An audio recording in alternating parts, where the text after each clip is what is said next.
Okay, good morning all. Our next chapter is forest. Forest our lifeline. आप सभी जानते हैं कि फॉरेस्ट हमारे लिए कितनी इम्पोर्टेंस रखते हैं। फॉरेस्ट में कई तरह के प्लांट होते हैं, बहुत सारे मेडिसिनल प्लांट भी होते हैं, बहुत सारे फ्लावर्स होते हैं। तो जो कुछ प्लांट्स ऐसे होते हैं जो हमारे लिए बहुत इंपॉर्टेंट होते हैं, कुछ प्लांट्स ऐसे होते हैं जिनसे कई मेडिसिन्स बनाई जाती है, कुछ प्लांट से परफ्यूम्स बनाए जाते हैं, कुछ प्लांट्स हमें ऐसे फ्रूट्स देते हैं जो हमारे लिए बहुत लाभदायक होते हैं, हमारी बॉडी के लिए बहुत यूज़फुल होते हैं वो। तो इस चैप्टर में हम रीड करेंगे फॉरेस्ट के बारे में। One evening Pujo entered the park with the elderly person. Has introduced him with his friend. Professor Ahmed was a scientist working in the university. The children start playing while Professor Ahmed sat on a bench in the corner. एक शाम बूझो एक वृद्ध व्यक्ति के साथ park में गया। उसने उनका परिचय अपने मित्रों से कराया। प्रोफेसर अहमद विश्वविद्यालय में कार्यरत एक वैज्ञानिक थे। बच्चे खेलने लगे और प्रोफेसर अहमद एक बेंच पर बैठ गए। वे बहुत ही थके हुए थे क्योंकि उन्होंने शहर के स्वर्ण जयंती समारोह में भागीरथी की। थोड़ी देर बच्चे उनके इर्द गिर्द आकर बैठ गए। After a while, the children also came and sat around him. They wanted to know about the celebrations. Professor Ahmed told them that after the culture program, the senior people discussed the town employment problems. A plan was proposed to put a factory by clearing an area, the forest just outside the town.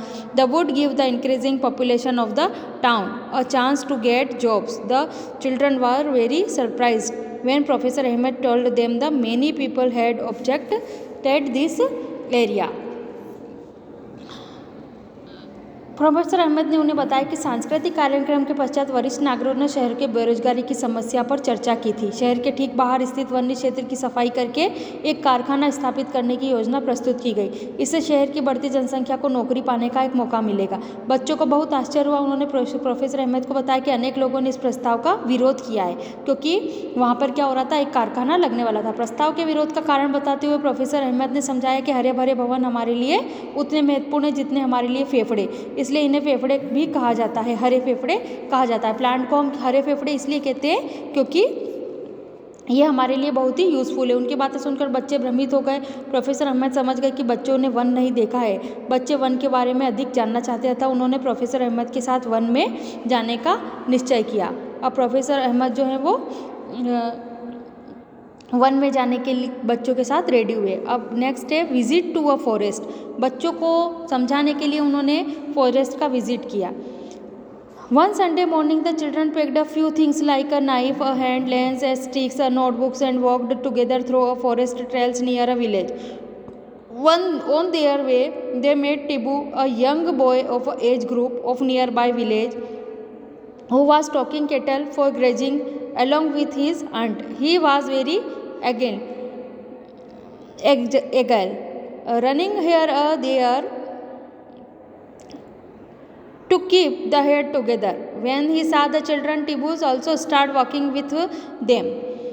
एक रविवार प्रातः बच्चे चाकू, हैंडलेंस, छड़ी, notebook आदि वस्तुएं साथ लेकर प्रोफेसर अहमद के साथ गांव के समीप एक वन की ओर निकल पड़े। रास्ते में उन्होंने पास के गांव पर उम्र का एक लड़का टिबू मिला जो अपनी चाची के साथ मवेशियों को, मतलब जो भेड़ बकरियां होती है, गाय होती है, उनको चराने ले जा रहा था। उन्होंने देखा कि टिबू बहुत फुर्तीला है क्योंकि वो मवेशियों के झुंड को एक साथ रखने के लिए आनंद फानंद में यहाँ वहाँ जा रहा था। बच्चों को देखकर टिबू ने भी उनके साथ चलना शुरू कर दिया। जब मवेशियों को लेकर उसकी चाची दूसरी ओर निकल गई, जैसे ही उन लोगों ने वन में प्रवेश किया, टिबू ने अपना हाथ उठाकर सबको शांत रहने के लिए संकेत दिया क्योंकि शोर से वन में रहने वाले जंतुओं को परेशानी हो सकती है। फिर टिबू उन्हें वन में ऊंचाई कर स्थित ऐसे स्थान पर ले गया जहां से सभी वन का व्यापक दृश्य देख सके। बच्चे आश्चर्यचकित हो गए क्योंकि उन्हें दूर दूर तक कहीं भी जमीन दिखाई नहीं दे रही थी। विभिन्न वृक्षों के शिखरों ने भूमि के ऊपर हरा आवरण सा बना दिया। यद्यपि आवरण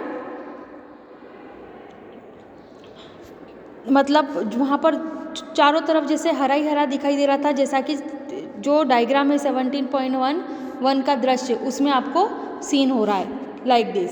सामान्य रूप से यद्यपि आवरण सामान्य रूप से हरा नहीं था, वहाँ का वातावरण शांत था और ठंडी हवा बह रही थी। इसमें बच्चे काफ़ी प्रसन्न, क्योंकि ऐसे एनवायरनमेंट में बच्चों को बहुत ही अच्छा लगता है। सो नीचे आते समय बच्चे अचानक पक्षियों की चहचहाट और वृक्षों की ऊंची ऊंची शाखाओं की और कुछ विशिष्ट ध्वनियों का शोर सुनकर उत्तेजित हो गए। टीबू ने उन्हें शांत रहने को कहा, क्योंकि वह वहाँ की सामान्य घटना थी।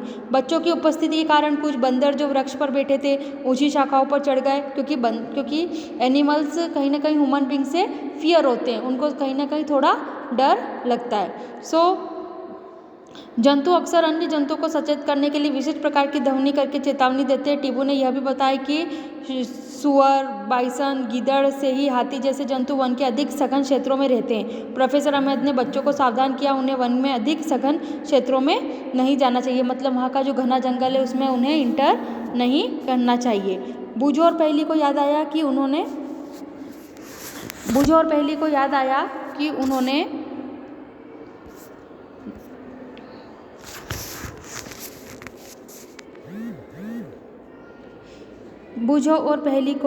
याद आया कि उन लोगों ने पहले भी इस टाइप से इतने सारे एनिमल्स एक साथ देखे, क्योंकि एनिमल्स क्या होते हैं, वो फियर्ड होते हैं, वो उन्हें डर लगता है।